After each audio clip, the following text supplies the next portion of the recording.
మనసున్న మంచివాడు మచ్చలేని చందూరుడు, మనసున్న మంచివాడు మచ్చలేని చందూరుడు.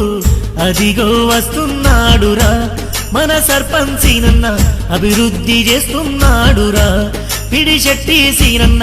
ప్రజల సహకారంతోనిరా ప్రగతిని అందిస్తుండురా.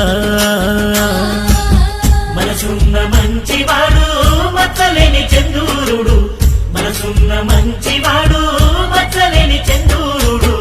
అదిగో వస్తున్న